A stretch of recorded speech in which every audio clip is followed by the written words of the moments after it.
미국 직투 vs 국내 ETF. 뭐가 진짜 이득인지 헷갈리죠? 주식은 수익 부분도 고민해야 하지만 결국 세금 내고 남은 게 온전한 수익이라 신경 써야 할 게 많습니다. 특히 노후에 배당받을 때 세금 건보료가 얽히면 정말 복잡해지죠. 어떤 게 나에게 이득이 될지 여기저기 정보가 많아서 오히려 더 헷갈리실 텐데요. 오늘은 누가 직투를 해야 하는지, 어떤 사람이 국내 상장 ETF를 해야 하는지 명확하게 나눠드립니다. 이 영상으로 본인이 앞으로 어떤 투자를 하실지 선택해보시죠.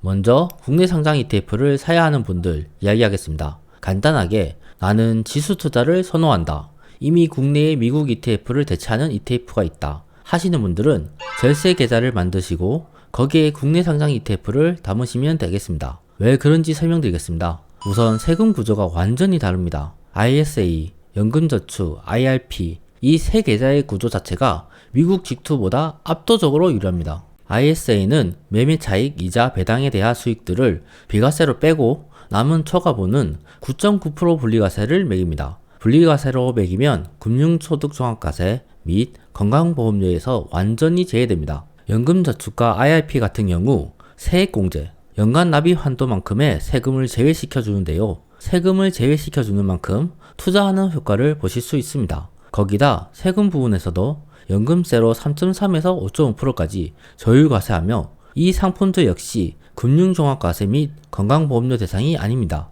반면 미국 주식을 직접 사시려면 매년 250만원의 비과세 금액을 제외한 22%라는 고율의 세금을 매기게 됩니다. 물론 여기에는 금융소득종합과세나 건강보험료 영향은 없지만 미국 주식으로 받는 배당금에는 두 개 다 영향을 받게 됩니다. 은퇴를 타깃으로 주식 투자를 길게 가실 분들에게는 절세 계좌는 필수라고 생각하시면 되겠습니다. 미국 직투를 하시려면 달러를 환전해야 하므로 살 때 팔 때 환전 비용이 발생하며 증권사에 내야 하는 매매 수수료도 국내보다 비싼 편입니다.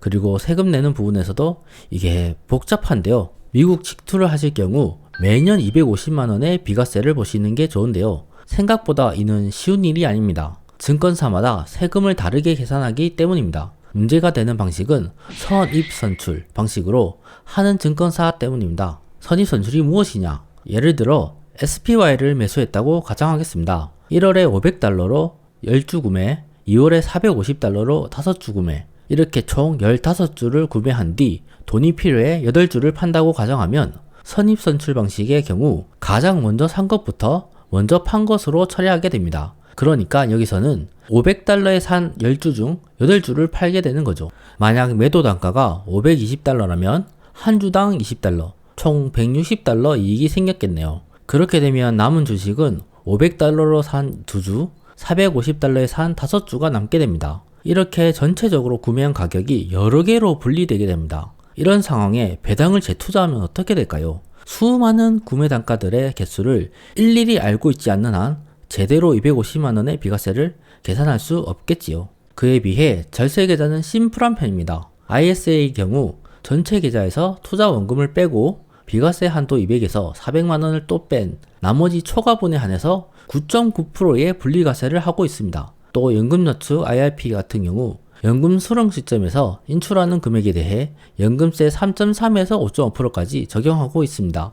다만 ISA와는 달리 원금과 수익이 섞여 있는 형태 되겠습니다. 그럼 의문이 들 수 있습니다. 아무리 저율이라도 원금과 수익을 전체로 세율을 정하면 이게 더 손해가 아닐까? 그래서 세금에 대한 예시를 가져와 보겠습니다. 연금으로 1년에 3,600만원을 타간다고 가정했습니다. 우선 연금이기 때문에 연금소득공제를 빼게 됩니다. 지금 같은 경우 850만원이 적용됩니다. 거기다 인적공제 150만원이 빠집니다. 남은 2,600만원에서 세율 구간 15% 적용하면 390만원, 거기에 누진공제액 126만원을 빼면 264만원입니다. 지방세 10%를 더해도 290만원, 3,600만원을 빼겠다고 했으니 세금 290만원은 약 8% 수준의 세금이 되겠습니다. 만약 직투로 3,600만원을 받으려 한다. 우선 매매 주식을 팔아서 3,600만원을 수령한다면 250만원을 공제하고 22%의 양도세를 계산해 보면 됩니다. 여기서는 전체 3,600만원 중 원금은 2,500만원 정도이고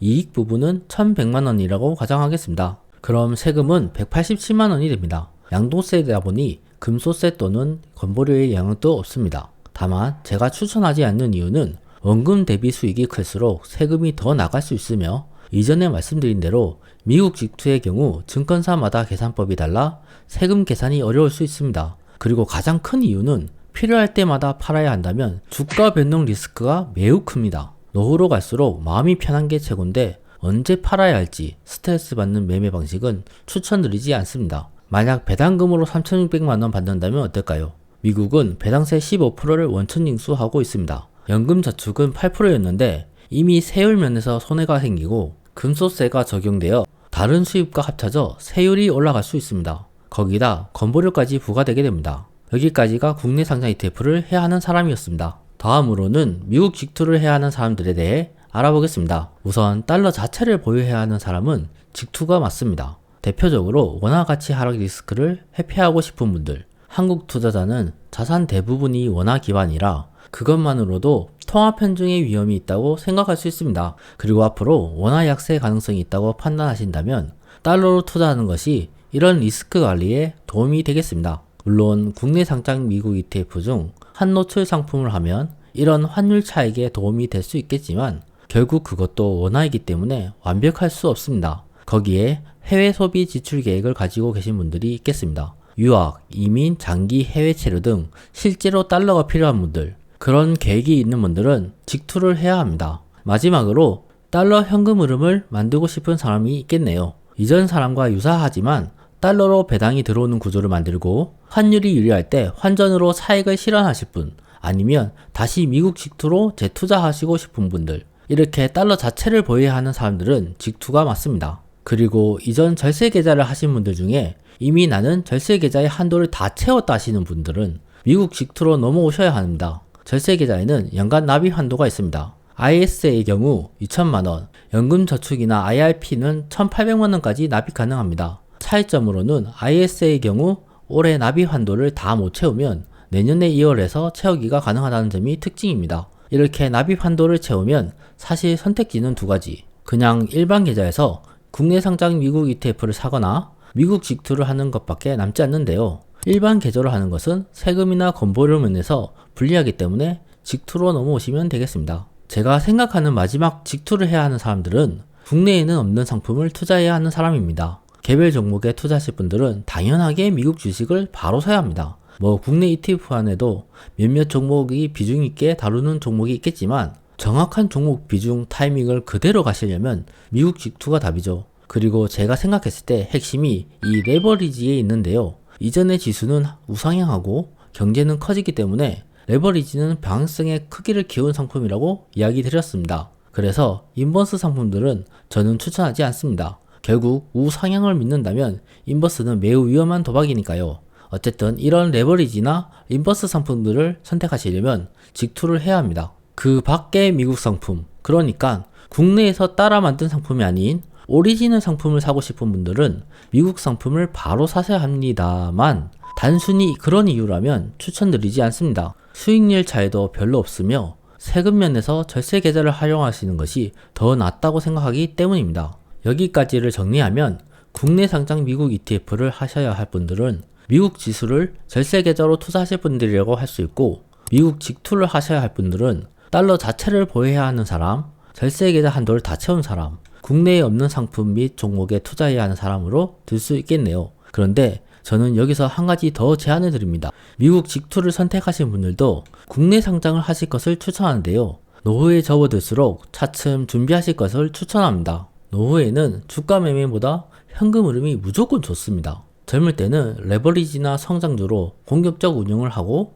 자산을 늘리는 데 집중할 수 있지만 점점 은퇴가 다가오고 현금 흐름이 떨어지면 큰 변동성, 필요할 때마다 팔아야 하는 주식은 스트레스가 됩니다. 결국 안정적인 배당으로 현금 흐름을 확보해야 하는 시기가 오는데요. 이때 미국 주식으로 배당을 받게 되면 세금적인 부분에서 손해를 보게 됩니다. 그렇기 때문에 이 시기에는 절세 계좌를 활용해서 배당 수급을 하실 것을 추천드립니다. 예시를 드리자면 20대에서 40대까지는 공격적으로 투자를 합니다. 이때 ISA와 연금저축 계좌를 만들어 둡니다. 여기서 중요한 것은 만들어 두는 것입니다. 그리고 40대부터 50대 초반부터 절세 계좌를 채우는 거죠. ISA 계좌는 연간 한도를 채우지 않으면 다음 해에 2월이 가능합니다. 이렇게 5년간 만들어 두면 최대 1억까지 납입이 가능합니다. 그리고 ISA 계좌는 3년 이상부터 해지가 가능한데요. 이때 연금저축 계좌로 이체가 가능합니다. 최대 1억 원을 연금저축으로 바로 이체할 수 있게 되는 거죠. 여기에 두 계좌 다 5년 정도가 되셨을 테니 연금 계좌의 요구 조건 두 개가 있죠. 55세 이상부터와 5년 이상 계좌 유지, 이 중에 5년 이상을 달성하게 됩니다. 그러니 본인 나이가 55세가 되시면 언제든지 연금으로 받아 쓸 수 있습니다. 이렇게 하면 연 1,500만원까지는 3.3에서 5.5%의 매우 낮은 세율로 그 이상의 큰 금액에도 영상 앞에 보셨다시피 이런저런 공제가 들어가서 생각보다 크지 않은 세율로 쓸 수 있습니다. 이렇게 하면 장점으로 건보료와 정확과세도 신경 쓰지 않을 수 있어 노후에 현금 흐름이 필요한 분들에게 매우 좋은 선택지가 됩니다. 오늘은 미국 직투를 하실 분과 국내에 상장한 미국 ETF를 하실 분들에 대해서 자세하게 이야기를 해보았습니다. 저희 영상은 미국 주식에 대해서 잘 모르시는 분들이 여기저기 헤매지 않고 순서대로 영상을 보아도 충분한 지식을 쌓도록 하고자 만들고 있습니다. 본인이 미국 주식에 대해 잘 모른다고 생각하시거나 더 잘하고 싶다면 첫 영상부터 하나씩 보실 것을 추천합니다. 다음 영상에서 뵙겠습니다.